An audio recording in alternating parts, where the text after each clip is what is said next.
everyone. If you don't know me, my name is Kevin Chen. Uh, I'm an intern here at PilotCity. I'm also a sophomore at UCLA.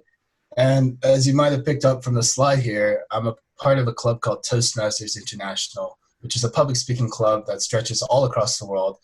And the club that I'm a part of is called Bruin Toastmasters. And we're really focused on teaching public speaking as a skill and, a transferable skill that we can use as a good communicator in everyday life. So yeah, hopefully throughout this 30-minute workshop, you'll get a better understanding about, what public speaking is all about, not only the techniques, but also the mindset that goes behind it. So let's jump right into it. I'm sure all of you guys would agree that public speaking is a very important skill. Everywhere you go, you'll be forced to kind of public speak, and it's really a communication skill that is transferable to a lot of aspects of your life. But the problem is that a lot of people are really afraid of public speaking. And while doing a bit of research for this slide deck, I stumbled upon a quote by Jerry Seinfeld that I thought summed it up really well. And I'd like to share it with you guys right now. It goes like this. According to most studies, people's number one fear is public speaking. Number two is death. Number two. Does that sound right? This means that to the average person, if you go to a funeral, you're better off in the casket than giving the eulogy. So I thought that was pretty funny and a good way of summing up the kind of irrational fear that a lot of people have about this simple topic, the matter of communicating with others. And, I read a book called The Origin of Consciousness many years back by Julian Jaynes, and he talks a lot about the fight or flight instinctual reaction. And I think public speaking is one of those things that falls underneath that category. And the ultimate root cause of it is that it's biological. It's an instinctual response of embarrassment that, tribal humans experienced when, they spoke up in front of the alpha male and, were afraid of being shot down and even worse, killed. And because of this, after millions of years of evolution, it really hasn't gone anywhere. And in fact, 75% of individuals still have this fear. Sweaty palms, stuttering speech, rapid heartbeat. And I'll admit that I used to have this as well in high school. I was deathly afraid of public speaking as well. Now, of course, we're in the 21st century now, and there's not really that tribal experience that primitive humans have. So how do we, for example, fight this fear? How do we go up in front of, a classroom, go in front of hundreds of people, thousands of people, and be comfortable in sharing our thoughts and communicating the ideas that we'd like to share? And I think with a lot of things that challenge us in life, the best thing that you can do about it is compartmentalize it into specific parts that you're struggling with. And after doing a bit of thinking about public speaking over the past few years, I think the fear can be distilled down into two parts. The first part is getting yourself to do it, and the second part is doing it. And from my perspective, and I think a lot of you guys would agree, I think that the doing it part is actually easier than the act of getting yourself to doing it. And throughout your elementary school, middle school, and high school schooling, I'm sure a lot of you guys have stumbled upon teachers that have taught you guys techniques of how to be a better speaker. Stand up straight, use your hands to gesture, enunciate your speech to the back of the room. And these are great skills and all, and they really teach you the act of doing it. But if you're afraid, if you're under a lot of stress, these techniques really go out the window, even though they seem like common sense when you read it on a page. So how do we get to the point where getting yourself to do it becomes easy so that you can focus on the techniques that you already understand and know, the techniques of, that you've been learning your entire life? I think that once you approach it with a level head, once you get over this initial fear of public speaking, the act of doing it becomes second nature to many people. And hopefully I'll be able to show that to you guys throughout this PowerPoint. But first, I'd like to share a little bit about my story. My name is Kevin Chen. As I mentioned before, I'm a second year studying mechanical engineering, or just finished my second year at UCLA. And Brewin Toastmasters has been a big part of my life. It's the first club that I ever joined on my university campus. And a big reason for it is because coming out of high school, I felt the need to, I saw public speaking as one of the skills that, frankly, I was lacking at. It wasn't something that I was very good at, and I wanted to get better.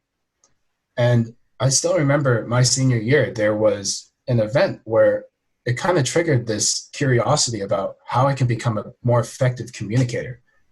And I think it's really cool, actually, to be able to think back onto an event where there are very few times in life where you can think back into an event and notice that that event is the exact time in your life where you made a transformation. But luckily for myself, my public speaking journey began my senior year in the fall. And during my senior year, I was the president of my National Honor Society at Del Norte High School. And every fall, the National Honor Society president would have to deliver a speech as part of the commencement ceremony for all of the new National Honor Society members. And in years past, I'd attended these speeches, and the presidents have given wonderful speeches about, certain certain character traits, and I found them really, really inspiring. And as NHS president my senior year, I wanted to kind of pursue that excellence as well. I wanted to one-up them, show my members, show the past presidents, show all of the parents and family members that show up for this commencement ceremony that, I too am a great NHS president, per se. So in the weeks leading up to this event, I spent many hours meticulously and painfully editing and practicing, rehearsing over and over again the speech that I had written about citizenship. And I had practiced it so much, day after day, that by the time the speech time came, the commencement ceremony began, I had practically memorized every word. What word came after what word? If you give me a timestamp, I could remember what word came up then. It was practically like I had it burned into the back of my hand. But the problem was that when I got up there, man, I was petrified. My hands were shaking. I was sweating like crazy. My speech was stuttering. I had rapid heart rate. I was scared shitless, and I ultimately bombed the speech. And although people came up to me after, my friends, parents, teachers, and whatnot, told me I did a great job, I knew that in my head that, like, man, I fucked up. Like, something went wrong here. And what frustrated me the most is that I prepared so hard for this, and yet nothing came out of it. Like, in fact, I probably did worse because I had overthought like what I was going to do. So from that moment, I began thinking about how a little bit more about public speaking and ways that I can improve upon myself. So when I entered college my freshman year, the first club that I joined was Brewin Toastmasters. And since then, I've developed, I found myself surrounded by a group of people that were likewise just as motivated to improve their public speaking skills. And I've learned a lot from them. And I'm happy to say that, after 2 years in college, I can say that public speaking and communication has become one of my greatest skills. And it's actually one of the ways that I met Kenny, my lead into PilotCity. That month, I had spent the entire month trying to, talk to at least one stranger every day. And, one day, it was a very sad day, I'll put it this way. I bumped into Kenny, and that's how this friendship happened. So I think there's a lot of merit in, understanding the value of communication. So what did I learn over 2 years between my run as the NHS president and where I am now? I think the main thing that I learned, the main thing that I used to fight my fear of public speaking and communicating, is that this mindset that a skilled public speaker is not a performer, but rather a communicator. And sorry. Yeah, I think this is a very important mindset to have, because a lot of people view public speaking as an event, something that you have to prepare meticulously for and, never slip up. But if you think of it as a form of communication, you're just talking as an individual, a human being, to another human being. And it turns the public speaking from capital P's and capital S's into lowercase p's and lowercase s's.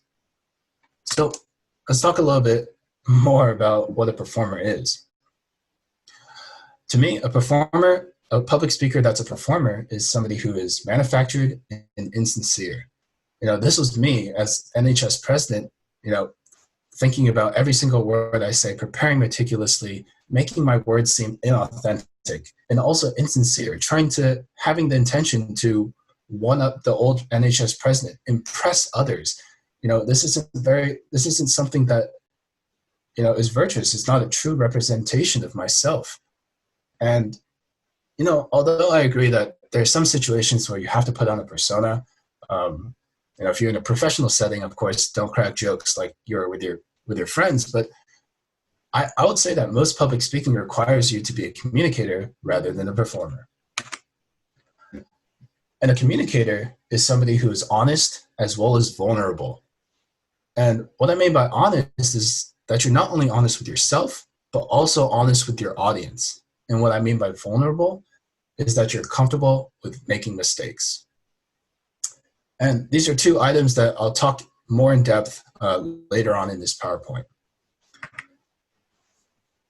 All right, so the first element of an effective communicator is honesty. And to explain my point, I'd like to put up these two pictures of some great orators, Martin Luther King Jr. and Greta Thunberg. And one thing that I think we can learn from these great speakers is that one thing that we can observe is that they speak with an intense amount of honesty. Just looking at their faces, these are still faces. You can see, like, in their speech, Martin Luther King is invigorating his crowd. Greta Thunberg is on the verge of tears. And it shows that they're honest with themselves as well as the people that they're speaking to. More than anyone else, they believe in what they're saying. And I think there's something that we can learn from this. The way that they speak, it shows that power comes from the heart, emotion in their speech, and soul in the way that they move on the stage. And that is how they're able to inspire thousands of onlookers all at once. Now, don't get me wrong, I don't expect you guys to be a Martin Luther King Jr. or a Greta Thunberg, but I think that anyone with the right amount of honesty is able to kind of embody that type of passion that they show so greatly. And to prove my point, I'm going to start with a little exercise here. So I'm going to ask you guys a question. What is something that you are passionate about? And I want you guys to think about it for a little bit, maybe 30 seconds. And while you're thinking, I'll share a little bit. I'll give you guys an example. I'll share a little bit about what I'm passionate about. So recently, I have been super passionate about DJing. And it's actually a hobby that I've wanted to pick up for the longest time. One of my good friends in high school was a DJ.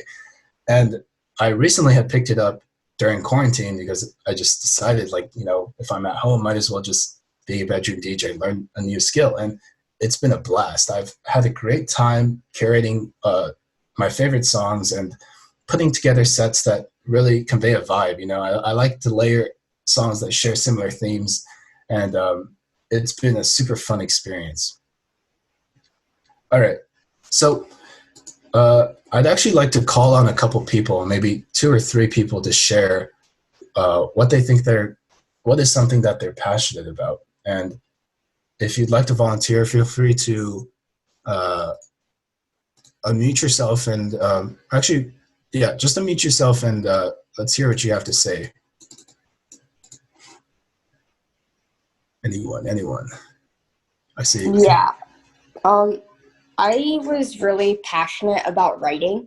And so over quarantine, I wrote a few articles on a website. Awesome. Anyone else? I'm really passionate about computer programming, so over quarantine I started a couple of my own coding projects. Nice, nice.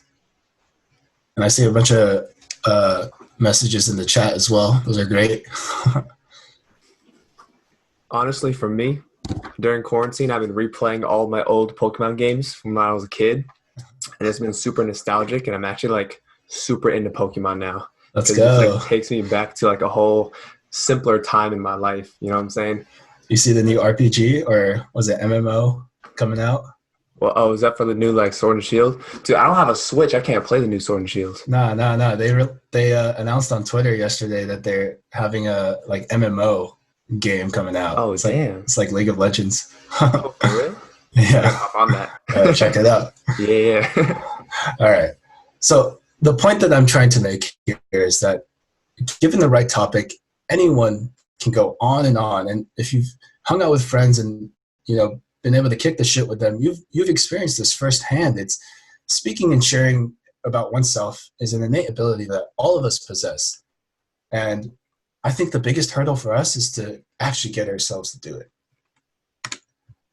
But the problem is that, of course, in life, you don't always get what you want. Unfortunately, we don't have the luxury in science reports, term presentations, or getting called on by a teacher to always talk about what we want. And that's where the fears of and nerves from being viewed as wrong or incompetent, that's where that comes in. But I think with pillars of honesty, I think you can combat this fear. The first pillar of honesty is external honesty. And this is the honesty that we're most familiar with. It's the honesty of Honest Abe, not telling lies, avoiding criticizing others, giving sincere appreciation, and treating others the way that you want to be treated. In the terms of public speaking, this means that you convey a message that would bring value to your audience and have the mindset rather, instead of trying to take, finding personal merit for yourself, being there to give, thinking about how your message will impact the lives of the people that you're talking about.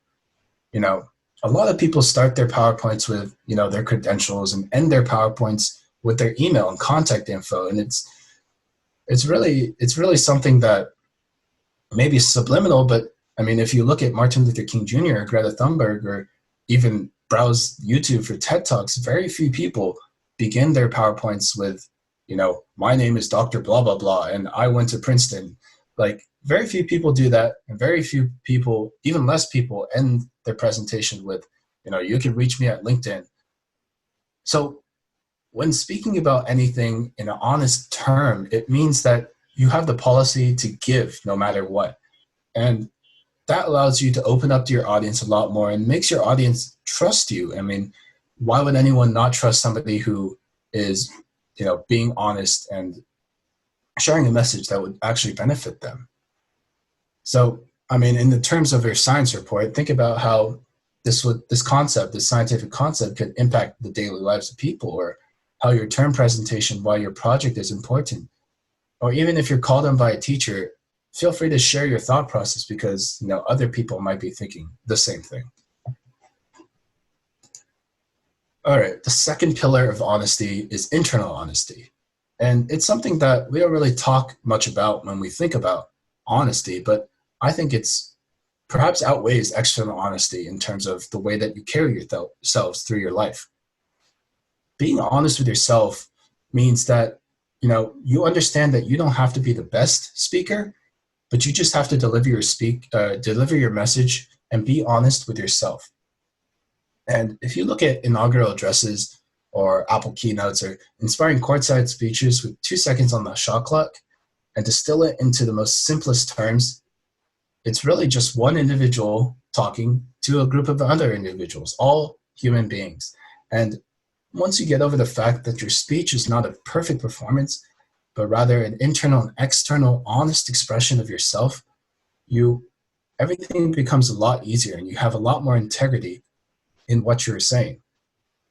So think about that a little bit next time you give your speech. And for the opportunities that, perhaps you're not given the right topic to speak about, I think these 4 steps will give you a lot of uh, will kind of guide you guys through staying honest, as well as approaching things that perhaps aren't your cup of tea.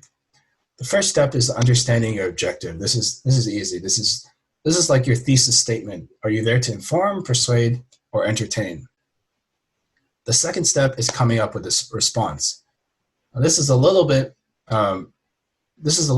harder, because the third step is asking yourself if this is an honest response, and if it's not, you might have to loop through this process a little bit. So I think a way to evaluate if your response is honest or is not is to think about the next time you're talking to a colleague, a stranger, a friend, or anything, and think about whether or not you're putting on a persona or not, trying to be anything at all. And I think very few people are steadfast in their personalities, and this is not at all a bad thing, but when you're giving a speech, the spotlight is on you. It is up to you to convey your honest self rather than putting up a facade, pretending that you know something that you don't, or being dishonest with yourself and your audience. Once you've understood that, you should stand up for yourself and not be afraid of being audacious or polarizing, deliver this response and, deliver it with vigor and deliver it with the techniques that you've learned throughout your years. All right, so that's honesty. The next part of effective communication is vulnerability. And to drill home my point, I'd like to share a little video, or a clip of video, from a TED Talk called The Power of Vulnerability by Brene Brown. And this is actually a very famous TED Talk, and I'd like you guys to watch maybe the first 2 minutes of it.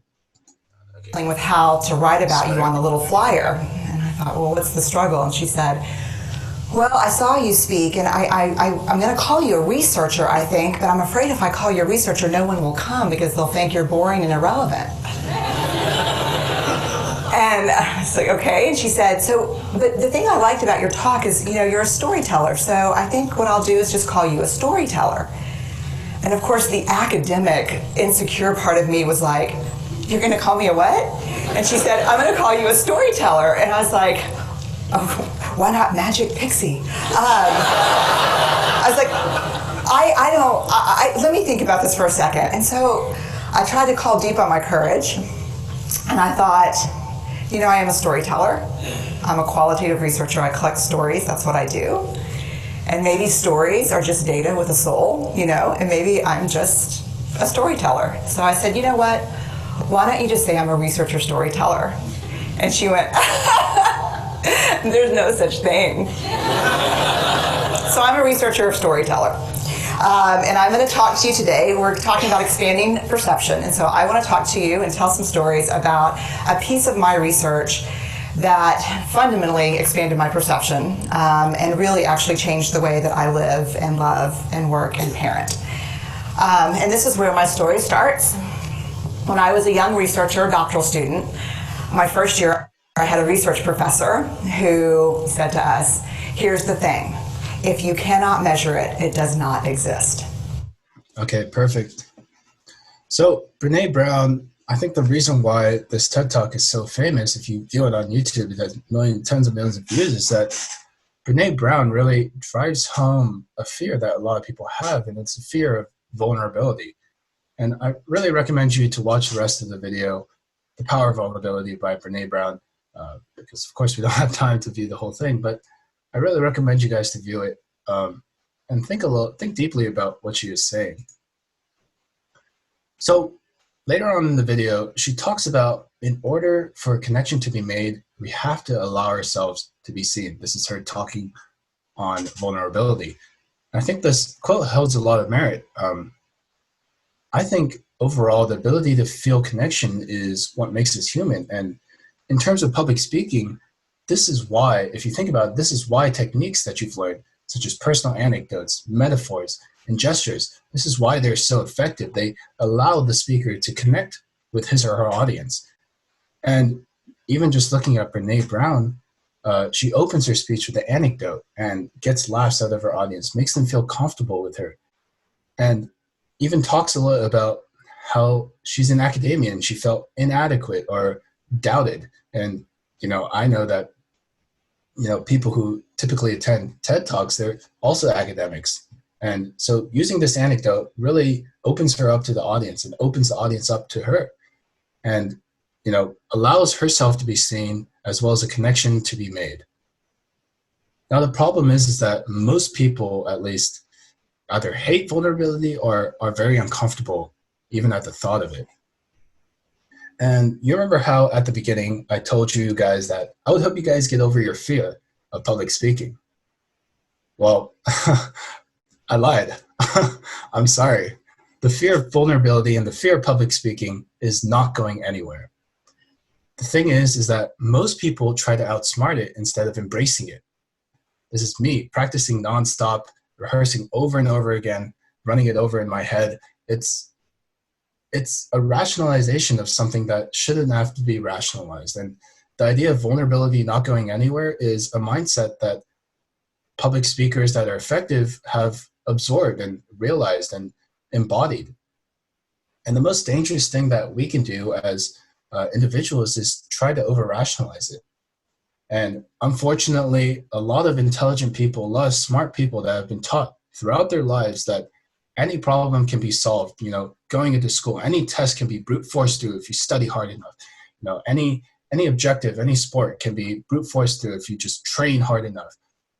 The problem is that over-rationalizing, especially as smart people, often gets you in a worse spot ending up than where you started. But if you finish Brene Brown's video, her ultimate point about vulnerability is that you are imperfect. You are wired for struggle, but you're worthy of everything. And feel free to forward this to your mom and she'll hang it up on top of the mantle. It's a very good live, laugh, love quote. But I think it holds a lot of merit. And I think for intelligent people like you guys, I think coming to terms with the fact that your nerves aren't going anywhere is perhaps the greatest conclusion that you can come to, rather than preparing for every little slip up, preparing, repeating every word over and over again, making sure that your speech is perfect. And to drive this point home, as my final slide, I bring up these incredible individuals of our age. And if you do a little bit of searching on YouTube, you'll find interviews of these people actually. Michael Phelps at the Olympics for the first time as a 15-year-old. Billie Eilish performing Coachella last year in front of tens of thousands of people, or even LeBron James down 3-1 at the NBA Finals. You'll find interviews of these people saying that they were deathly afraid the night before, deathly afraid moments before the game, moments before the concert. And what really puzzles me what really puzzles a lot of people while listening to these interviews is, why the hell are these people saying that they're nervous? They're at the top of their field. Michael Phelps wins gold medals like it's nothing. Billie Eilish has so many platinum records, and LeBron James, well, he's the GOAT. I mean, these people don't seem like the type of people to have nerves or anxiety. Like, they've done it millions of times before. It doesn't seem like something that should bother them. And you could say oh, maybe it's just a marketing scheme. Maybe it's just what their PR team told them to say to be more relatable. But, I think they were actually scared. Even though they've done it many times before, I think they still have an anxiety. But their definition of anxiety is different from our definition of anxiety. Their definition of anxiety is not the anxiety of nervousness, but rather the anxiety of excitement. They stay up the night before, not because they are afraid that they're going to fail, but because they're excited to prove to everyone, prove to millions of people across the world that what they've worked for mattered and what they worked for is enough. And, I think if you told Brene Brown's quote that you're imperfect, you're wired for struggle, and you're worthy for everything, to all of these people, I think they would agree with that quote. They would really think that quote held a lot of merit. So learning from these great people, learning from Brene Brown, I think our goal for vulnerability is not to find one single extreme exposure that will shock us into shape, but rather find very small, incremental, and consistent exposures that slowly build us up until the point where we realize that our nervousness is gone and it's been replaced with anxiety. Our fear of public speaking is no longer a fear of failure, but rather a fear of, a fear of not being excited enough. So hopefully that gives you guys an idea of what I mean by vulnerability. And in summary, I think if you were to take away 4 bullet points from this presentation, if you want to get your pen and paper out, it's that number 1, a skilled public speaker is not a performer, but rather a communicator. The second point is that public speaking is more a mindset than an exertion of skills or tips. The third one, be honest with yourself and your audience. Show up to give value. And number 4, be comfortable with vulnerability. Find your excitement instead of nervousness. And of course, as high school students, you guys still have a long way to go. I myself have a long way to go. Everyone listening to this, even adults, have a long way to go in terms of being an effective communicator. But understand that public speaking is a process. So find people that inspire you. Find people that allow you to practice this skill. Whether it's your team members here at PilotCity, a club, a Toastmasters club, or even just talking with your friends, your family, like try to communicate in a way that's honest and vulnerable with them. And I think a great segue from this presentation is to Aaron Brown's client engagement presentation, which is actually happening right now. I'm a little over time. Yeah. But Thank you. Thank you guys for having me, and have a great time with Aaron.